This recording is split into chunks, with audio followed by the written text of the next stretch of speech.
Las Vegas, August 1976. The city of lights, glitz, million-dollar dreams, and also the loneliest nights in the world. That evening, at the International Hotel, where legends and glamour always walked hand in hand with the darkness lurking backstage, 15,000 fans overflowed with emotion. Their cheers, tears, screams, and unspoken hopes filling the air. In the middle of that ocean of people, Elvis Presley appeared like a deity, dressed in his iconic sparkling white jumpsuit. Every movement, every smile, every bead of sweat made thousands of hearts tremble with happiness. This was an era when just one glance from Elvis could hypnotize the entire stage. Every fan, every soul in the room. Elvis was in the middle of his second show that night, radiating energy, playful and relaxed, joking with the audience, teasing the ladies in the front row. His every move keeping all eyes glued to the stage. No one knew that, in just a moment, everything would stop, leaving a lingering aftertaste that would last forever. As the last notes of Hound Dog faded and the applause thundered through the air, Elvis suddenly froze. His eyes swept across the crowd, as always, but this time he stopped at the third row. There, among the wild crowd, was a young woman with sun-kissed skin, long dark hair, wearing a simpler parlor blue dress, crying quietly, clutching her concert ticket as if it were the only thing keeping her grounded. Unlike the usual screams of adoration, unlike the tears of idol worship, these were tears of loss, of heartbreak, a pain so deep that only those who have walked that road would ever truly understand. Elvis paused, watching her closely. He couldn't look away from her gaze, eyes filled with gratitude, despair, and a silent plea for help. "Hold on a second, everybody," Elvis said, his voice dropping, eyes never leaving the girl. "I see someone out there. Looks like she might need a friend tonight." The whole auditorium started to buzz. Elvis slowly walked to the edge of the stage, pointing straight at the girl in blue. "You there, the beautiful lady in the blue dress. What's your name?" The girl looked around, disbelief in her eyes. All the lights turned toward her. 15,000 people waiting. "Jenny, my name's Jenny," she replied, her voice barely more than a whisper. "Jenny, that's a beautiful name. You look like you've been crying. Is everything all right?" "Sweetheart," Elvis gently asked, his voice drawing her back to reality. But Jenny's tears just kept falling.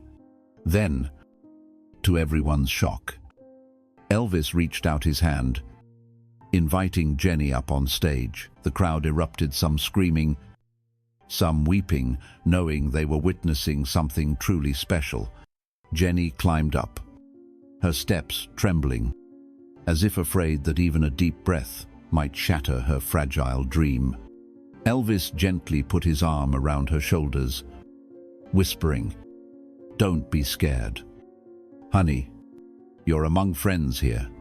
Jenny gripped the microphone tightly, her eyes lost in the crowd. "I'm from San Antonio," her voice broke, barely loud enough to be picked up. Elvis smiled softly. "San Antonio, I love Texas. And the beautiful people there." He looked deep into Jenny's eyes, gentle but insistent. "Would you like to tell me what's been making you sad, then?" In that moment, Jenny didn't speak to the audience. She leaned in and whispered something only Elvis could hear. His expression darkened instantly, as if someone had punched him in the chest. The smile disappeared. The atmosphere changed. The crowd sensed something was different. Jenny started sobbing harder. My little brother, Miguel. He just passed away last month. He was only 8. The last song we played for him before he left was Love Me Tender. That quiet confession would later become legend among Elvis's fans, passed on through secret bootleg tapes. Elvis stood in silence. Tears streamed down his cheeks in front of thousands. He was no longer the king, he was just a man. His heart laid bare before another's pain. The air inside the auditorium seemed to freeze as Elvis stood silently beside Jenny. For the first time, the audience saw real vulnerability in the eyes of a legend, not the vulnerability of a performer, but of a man confronted by someone else's pain. All the glitz, the applause, the cheers melted away, replaced by a heavy, emotional silence. Elvis placed his hand gently on Jenny's shoulder, his voice trembling. "Would you like to tell us more about Miguel?" Jenny nodded, her tears flowing. "My little brother loved you so much.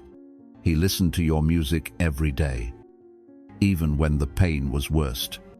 Every time you sang Love Me Tender, he smiled, even when he didn't have the strength to sing along. The last night before he left us, my whole family sat by his bedside, playing your recording, singing together, and I knew, in that moment, it helped him let go of fear." The entire audience was in tears. Strangers embraced each other. People who thought they were just there for entertainment now felt the true power of music. To them, Elvis was no longer just the king of rock and roll, he was a friend, a soul who understood their pain. Elvis bowed his head, his voice shaking. "Thank you, Jenny. Thank you for telling me about Miguel. I don't know what else to say, except that I feel so small in the face of your loss." Then, in front of 15,000 people, Elvis turned to his band. "Tonight, I want to dedicate Love Me Tender to Miguel, and to anyone who's ever lost someone they love." The music began, soft and aching. Elvis sat at the piano and pulled Jenny to sit beside him. For the first time, his voice rang out, not with showmanship, but with the heavy weight of love and loss. Jenny began to sing with him. The lines, "Love me tender, love me true," became a farewell, a bridge between this world and the heaven where Miguel surely smiled. Listening, the auditorium erupted in tears and endless applause. In that moment, the distance between star and audience disappeared. Only souls comforted, understood, and healed by the miraculous power of music and human kindness remained. When the song ended, Elvis hugged Jenny tightly. "Thank you for reminding me, music isn't just for glory. Music is for healing, for loving, for sharing pain and hope." After that miraculous moment on stage, the atmosphere at the International Hotel remained saturated with emotion. As Elvis and Jenny left the spotlight, the entire auditorium stayed hushed, almost afraid to break the sacred spell that had just been cast. A grown man in the front row covered his face, sobbing uncontrollably. A mother quietly wiped her tears, whispering to her children, "Music can heal even the deepest pain." Sweetheart. Never before had there been a performance where both audience and artist melted together in such pure compassion. Many people later recounted that this very night changed how they saw their idol. Elvis was no longer just the king of rock and roll. He became a symbol of empathy, of an invisible connection between kindred spirits. After the show, Jenny and Miguel's story spread quickly through Elvis's fan community. Hundreds of letters arrived at Graceland, sharing stories of how Elvis's music helped someone survive grief, illness, or even rise from despair. One Vietnam War veteran wrote, "Your music kept me alive on those long nights in the field." A single mother confided Elvis's songs are the only thing that made my son eat while he was going through chemotherapy. Elvis read every letter. He sat in silence for a long time after each story, realizing that his responsibility was far greater than any title or spotlight he'd ever had. That night, back in his hotel room, Elvis sat quietly by the window, the neon lights of Las Vegas seeming distant and pale. He picked up his guitar and softly sang, "Love Me Tender," this time for an invisible audience, Miguel, and all those who had ever found hope in the midst of pain. In his journal, Elvis wrote, "God gave me a voice, but it's my fans who gave me a heart. From now on, every time I sing, I'll remember that a song can save a soul." That story kept growing, not just in America, but across the world, becoming proof of the miraculous power of music, of sharing, and of a night when both stage and audience were healed together. After that fateful night, a wave of powerful emotion swept through Elvis's fan community. Jenny Martinez suddenly became a new symbol of courage, love, and loss. People searched for the girl who had made the king of rock and roll cry on stage, as if her simple story could soothe countless aching hearts across the world. But the ripple effect didn't stop at applause, news articles, or the letters that flooded Graceland. Jenny herself began a new journey, returning to San Antonio. She became a beacon of hope for other children who had lost loved ones. She started hosting small charity concerts in children's hospitals, telling the story of Miguel, the little boy who found peace in Elvis's voice, and of the night she brought her grief into the light. Sick children, single mothers, desperate fathers with terminally ill children, they all came to Jenny, longing to hear her story. "Do you think Miguel remembers me?" a little girl with cancer whispered, eyes glimmering with hope. Jenny embraced her and quietly sang, "Love Me Tender," like a gentle spell that eased pain from the deepest places. The story also reached Elvis himself. At his concerts after that night, he often paused when he saw teary eyes in the crowd. He no longer saw each show as mere entertainment, but as an opportunity to comfort and connect. Elvis began spending more time backstage with fans, listening to their stories and sharing their sorrow. Soon after, a television network contacted Jenny, asking to share her story nationwide. At first, Jenny hesitated. "This is just between me and Miguel." But she realized, if my pain can help someone else stand up again, maybe I should share it with the world. When the program aired, millions of viewers wept for the story of a little boy and the king of rock and roll who found each other through music. Elvis, watching quietly from home, wept too.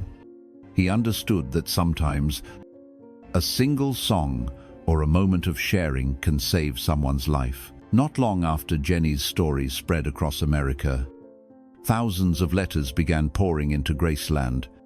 They weren't just thank yous for Elvis, but also confessions and heartbreak from people who'd experienced loss, loneliness, and despair.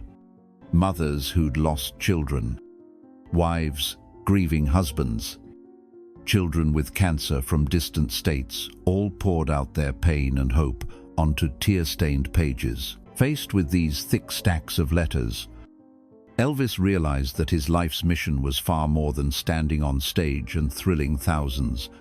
At 41, with dark hair and weary eyes, he understood that every song he sang was a lifeline connecting broken souls. Elvis began sending back brief, handwritten replies, thanking and encouraging those who believed in music as a kind of magic. "Music is a bridge between lonely hearts," he wrote. "We are never truly alone if we listen to one another." Jenny, once a fragile girl hiding in the shadows of grief, gradually became a face of hope, Hospitals invited her to speak and inspire families fighting illness. In every talk, Jenny always brought Miguel's little toy and the scarf Elvis had given her on stage. "I don't sing for fame," she shared softly. "I sing to remember a little boy, so that someone out there knows they are loved, that their tears can plant the seeds of something good." From there, a charity called Miguel's Melody was born, helping thousands of terminally ill children experience music as a healing therapy. Elvis quietly donated to the fund, giving away bonuses from his biggest shows. He didn't want anyone to know, simply because, as he said, to save one child is to save the world. In the nights that followed in Las Vegas, whenever Elvis sang "Love Me Tender," not a single person in the audience could hold back their tears. The story of Jenny and Miguel became a legend. It was no longer just a concert, it was an immortal promise between hearts once shattered. Elvis understood then the true light of a star isn't only on stage, but in those moments when he could cry with his audience, just like that night long ago. Time passed. Las Vegas still buzzed with neon lights and endless rounds of applause, night after night. But deep in Elvis's heart, the night he met Jenny remained an unhealed scar. Every time he returned to his room after a show, he quietly opened the letters sent to him, reading the shaky handwriting of strangers, feeling their pain, their longing for love, and their silent cries for help. One November night, as the first winter winds rustled the curtains, Elvis sat alone at his piano. He took out a blank sheet of paper and wrote Jenny a letter he would never send. In those lines, he poured out everything left unsaid on stage that night. "Thank you for reminding me that behind every spotlight are souls waiting to be reached. Music may ease loss, but only compassion can truly heal a wounded heart." He slipped the letter into a drawer where he kept his most cherished memories. No one ever knew about it except him, and perhaps Jenny, if she could feel the invisible thread binding two souls aching from loss. Elsewhere, Jenny continued her journey. She and her mother traveled from hospital to hospital, carrying the story of Miguel and "Love Me Tender" into cold, sterile wards. The children listened, their eyes shining when they learned that music had once soothed the fear of a boy just like them. Once, after a talk, a little girl held Jenny's hand and whispered, "Do you think Elvis and Miguel are singing together in heaven?" Jenny wept and nodded, realizing that her mission was no longer just to tell a story but to keep hope burning, however small, in someone else's heart. In his final years, Elvis still found solace sitting at the piano in the middle of the night, quietly playing old melodies. The echoes of that night with Jenny never faded from his heart. He understood that love and pain, blended together, had turned a fleeting moment on stage into something everlasting. As Elvis's final days quietly approached, the memory of that night remained alive in his mind, a silent miracle he carried until the end. There were no more dazzling stages, no more wild cheers, only the echo of his piano in the midnight quiet and letters never sent. But the thing that brought him the most peace was knowing he had truly touched a soul, healing pain with music and genuine empathy. Far away, Jenny grew up, carrying Miguel's legacy and the memory of that fateful encounter with Elvis. She became an inspiration for thousands of children bearing invisible wounds, passing on the belief that music and love can soothe even the deepest pain. Years later, Jenny established the Miguel Martinez Foundation to support critically ill children, using music as medicine for the soul. Every August 12th, "Love Me Tender" would play softly in hospital rooms, a message to all the little souls gone too soon. And to Elvis, who had taught Jenny the power of sharing. Some nights, Jenny would sit in the golden light, replaying the old recording, the one where Elvis's voice blended with her trembling one, ringing out over a hushed crowd. Each time she listened, she felt Miguel beside her, smiling. She knew, no matter how many years passed, that moment and its afterglow would forever be an unquenchable flame in the hearts of those who witnessed it. The story of Elvis, Jenny, and Miguel is not just the tale of a single concert. It is the healing journey of broken souls, proof that a single sincere moment can change a person's fate. Elvis is gone, but what he left behind in his songs, in a stage embrace, in those tears still echoes an endless refrain of compassion and hope. Sometimes it's the quietest moments, just a voice, a hug, a tear on stage that last forever in our hearts. That night when Elvis held Jenny beneath the spotlight was more than a concert. It was proof that music can save, connect, and heal us all. That afterglow, long after the applause faded, still echoes on, carrying hope to every lonely soul passing through the darkness. Behind the limelight, behind every legend, is simply a human who can feel, love, cry, and touch our hearts forever. If this story touched you, don't forget to subscribe, share, and hit super thanks to help us spread the spirit of compassion behind the limelight.